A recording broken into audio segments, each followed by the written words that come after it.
মনে করো তুমি একটা কোম্পানি চালাচ্ছ। এই কোম্পানিটার তুমি ধরো ক্যালকুলেটর বিক্রি করছো। এখন তোমাকে যদি এই টাইপের কোনো প্রশ্ন করা হয় যে কয়টা ক্যালকুলেটর বিক্রি করলে তোমার কোনো প্রকার লাভও হবে না, তোমার কোনো প্রকার লসও হবে না। আমি আবারও বলছি, কয়টা ক্যালকুলেটর সেল করলে তোমার কোনো লাভও হবে না, তোমার কোনো লসও হবে না, এই জিনিসটা নির্ণয় করতে বলা হয়েছে। সো এই যে পর্যায়টা, এটাকেই বলা হচ্ছে ব্রেক ইভেন পয়েন্ট ইউনিট। মানে হচ্ছে ধরো 100টা ক্যালকুলেটর যদি তুমি সেল করো, ধরো 100টা ক্যালকুলেটর উৎপাদন করতে তোমার 100 টাকা খরচ হয়েছে।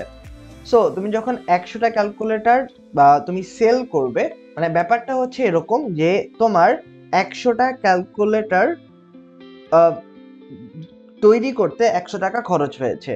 সো কয়টা ক্যালকুলেটর সেল করলে তোমার ওই 100 টাকা উঠে আসবে।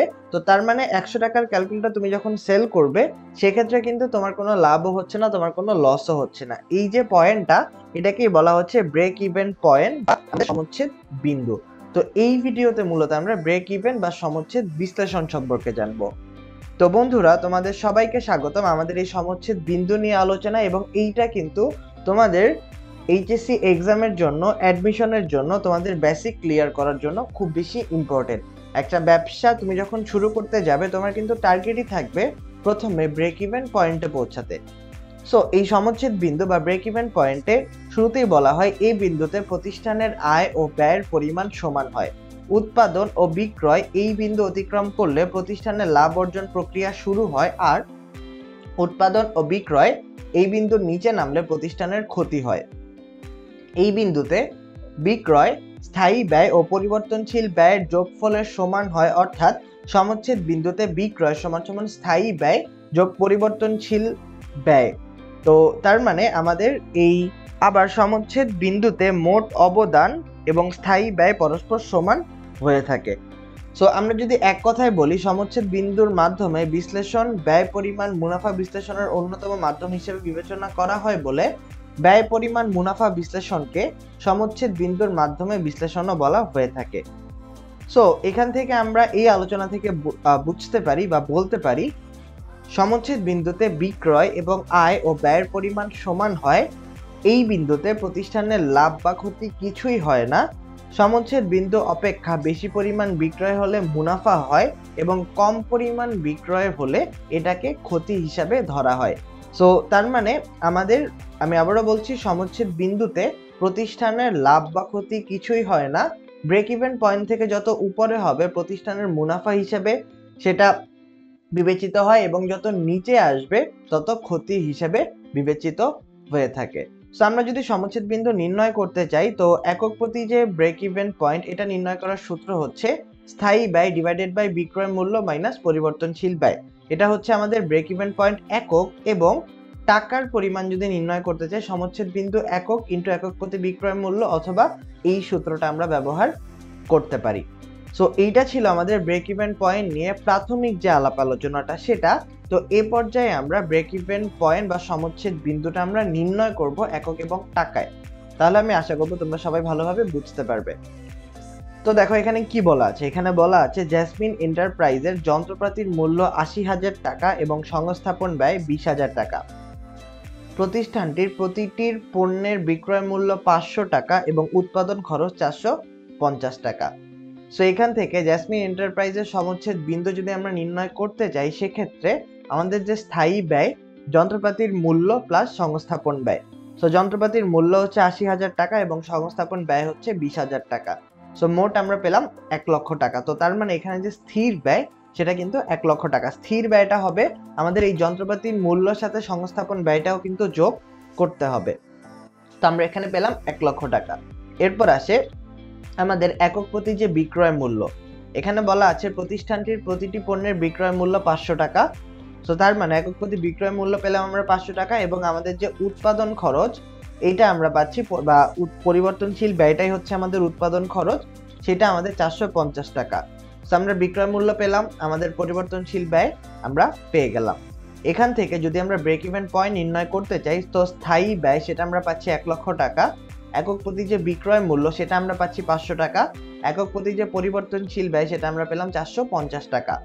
সো এবার যদি আমরা ক্যালকুলেশন করি তাহলে আমরা পাচ্ছি 2000 একক। তো তার মানে আমাদের এই যে সমচ্ছেদ বিন্দু একক সেটা কিন্তু হবে 2000 একক। তো তার মানে এই জেসমিন এন্টারপ্রাইজ যদি 2000 একক পণ্য বিক্রয় করে সেক্ষেত্রে তাদের কোনো প্রকার লাভও হবে না, তাদের কোনো প্রকার লসও হবে না। তো আমি তোমাদের বোঝার জন্য আবারও বলছি, সমচ্ছেদ বিন্দু নির্ণয় করার যে সূত্রটা সেটা হচ্ছে স্থায়ী ব্যয় ডিভাইডেড বাই একক প্রতি বিক্রয় মূল্য মাইনাস একক প্রতি পরিবর্তনশীল ব্যয়। তো এটার মাধ্যমে আমরা সমচ্ছেদ বিন্দু এককটা আমরা নির্ণয় করতে পারি। তো 2001 একক যখন এই জেসমিন এন্টারপ্রাইজ বিক্রি করবে তখন তাদের প্রফিট হবে এবং 2000-এর নিচে যত বিক্রি করবে তত কিন্তু তাদের লস হিসেবে গণ্য হবে। সো এইটা গেল আমাদের সমচ্ছেদ বিন্দু এককের যে নিয়মটা সেটা। তো সুতরাং আমরা বলতে পারি 2000 একক পণ্য বিক্রয় করলে জেসমিন এন্টারপ্রাইজের লাভ বা ক্ষতি কোনোটাই হবে না। এইটা হচ্ছে আমাদের সমচ্ছেদ বিন্দু এককে নির্ণয় করার যে সূত্রটা বা ওয়েটা সেটা। এবার আমরা যদি আসি যে সেম কোশ্চেন বা সেম ডেটা থাকবে, শুধুমাত্র বিক্রয় মূল্য ও উৎপাদন ব্যয় 10% হ্রাস পেলে জেসমিন এন্টারপ্রাইজের সমচ্ছেদ বিন্দু কি পরিবর্তন হবে ব্যাখ্যা করো। সো তার মানে এখানে যদি আমাদের হ্রাস পায় সেক্ষেত্রে কি হবে, স্থায়ী ব্যয় পেলাম আমরা 1 লক্ষ টাকা, 10% হ্রাসে বিক্রয় মূল্য হবে 500 মাইনাস 50 টাকা। কারণ হচ্ছে এই যে আমাদের এখানে বলা আছে 500 ইন্টু 10%, সো এখানে বলা আছে 500 মাইনাস 50 সমান সমান 450 টাকা। এরপর আসে 10% হ্রাসে উৎপাদন ব্যয় হবে 450 ইন্টু 10%, তো যেটা আসবে 45 টাকা। তো এখানে আলটিমেটলি হবে 450 মাইনাস 45 সমান সমান 405 টাকা। সো তার মানে এখান থেকে আমরা বলতে পারি 10% হ্রাসে আমাদের বিক্রয় মূল্য হবে 450 এবং 10% হ্রাসে উৎপাদন ব্যয় হবে 405 টাকা। জাস্ট আগের থেকে 10% আমাদেরকে লেস করতে হবে বা কমাতে হবে। তো এখানে সবকিছু সেম থাকবে। তো তোমরা এবার নিজেরা একটু চেষ্টা করো এটার ক্যালকুলেশনটা করতে। তাহলে দেখো আমরা পেলাম এক্ষেত্রে আমাদের এই যে স্থায়ী ব্যয় এটা হবে 1 লক্ষ টাকা, একক প্রতি বিক্রয় মূল্য 450, একক প্রতি পরিবর্তনশীল ব্যয় হবে 405।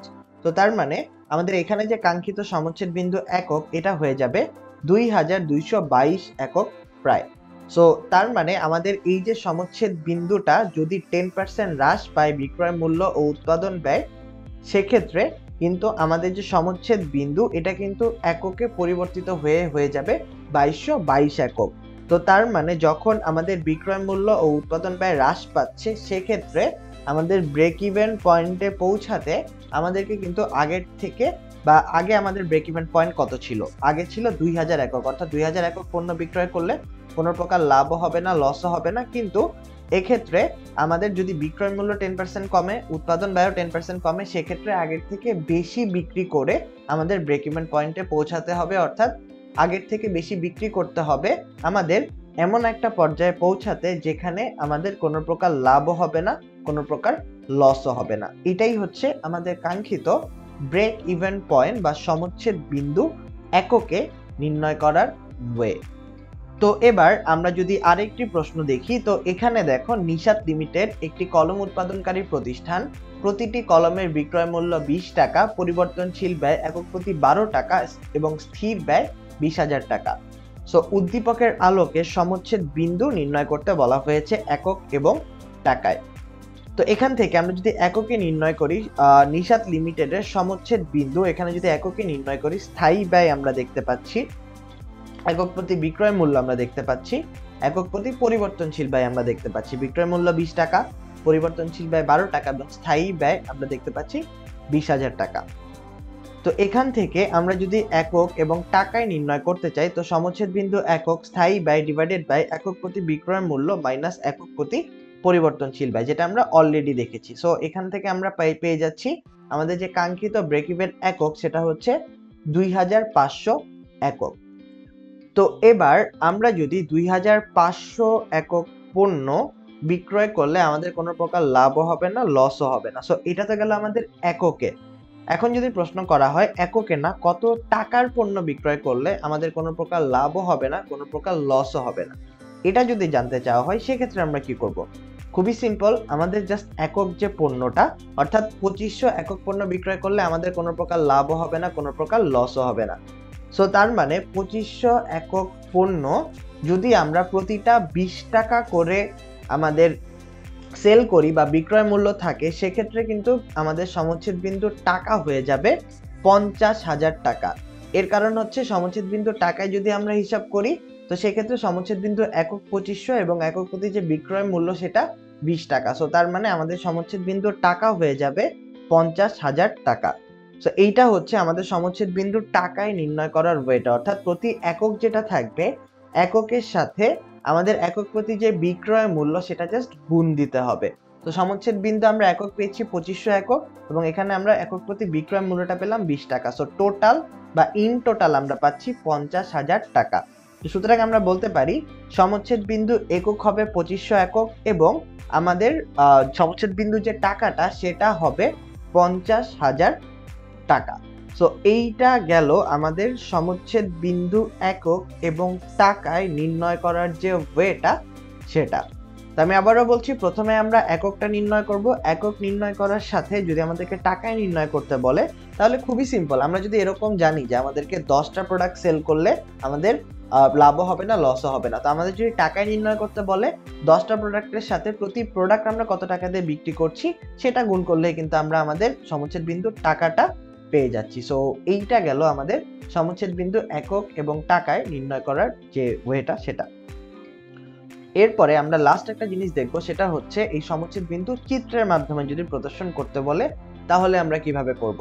এটা কিন্তু তোমাদের জন্য খুব বেশি ইম্পর্টেন্ট, কারণ তোমাদের পরীক্ষার সময় কিন্তু চিত্র যেতে পারে বা যখন এটা প্রেজেন্ট করা হয় অনেক সময় কিন্তু চিত্রের মাধ্যমে প্রেজেন্ট করা হয়, যেটাতে আমরা আরো ভালোভাবে বুঝতে পারি। সো দেখো এখানে আমাদের সমচ্ছেদ বিক্রয় এককে দেয়া আছে 2000 একক এবং টাকায় দেয়া আছে 8 লক্ষ টাকায়, আমাদের কোশ্চেনে এখানে দেয়া আছে। সো আমরা এখানে যেটা করব সেটা হচ্ছে 2000 এককের জন্য এটা হচ্ছে আমার এককের অক্ষ। সো এই যে 2000 এবং এই যে 8 লক্ষ টাকা, আমরা প্রতিটা স্টেপকে 1 লক্ষ যদি ধরি তাহলে 8 নম্বরে আসবে 8 লক্ষ টাকা। সো এই যে 2000 একক এবং 8 লক্ষ টাকা, এই একক এবং টাকা যেখানে মিলিত হচ্ছে এটাই হচ্ছে আমাদের কাঙ্ক্ষিত সমচ্ছেদ বিন্দু। সো এই বিন্দু থেকে যত উপরে যাবে সেটা হবে আমাদের মুনাফা হিসেবে বিবেচিত হবে এবং এই রেখা থেকে যত নিচে যাবে তত কিন্তু আমাদের এটাকে বা এই জিনিসটাকে কিন্তু ক্ষতি হিসেবে বিবেচিত হয় এবং এই পয়েন্টটাতে প্রতিষ্ঠানের কোনো প্রকার লাভও হবে না, কোনো প্রকার লসও হবে না। এখান থেকে যত উপরে যাবে তত প্রফিট, যত নিচে আসবে তত লস হিসেবে বিবেচিত হবে। এবং এখানে এটা হচ্ছে আমাদের স্থায়ী ব্যয় যেটা আমাদের দেয়া আছে এবং এটা হচ্ছে মোট আয় রেখা এবং এটা হচ্ছে আমাদের মোট ব্যয় রেখা। সো এইটা ছিল মূলত আমাদের এই ব্রেক ইভেন বিন্দু বা সমচ্ছেদ ব্রেক ইভেন পয়েন্ট বা সমচ্ছেদ বিন্দু যদি আমরা চিত্রের মাধ্যমে প্রকাশ করতে চাই তাহলে আমরা এভাবে করতে পারি। সো আমি আবারও রিক্যাপ করছি, আমাদের ব্রেক ইভেন পয়েন্ট মানে হচ্ছে আমাদের যে বিন্দুতে প্রতিষ্ঠানের আয় ব্যয় সমান হবে সেটা, এবং আমরা যদি টাকায় নির্ণয় করতে চাই এককের সাথে একক প্রতি যে বিক্রয় মূল্য সেটা গুণ দিলেই কিন্তু হয়ে যাচ্ছে। সো এবার আমরা যদি কিছু অনুশীলনী দেখি তাহলে আমরা বলতে পারি বিক্রয়ের যে স্তরে লাভ বা ক্ষতি কিছুই হয় না তাকে কি বলে।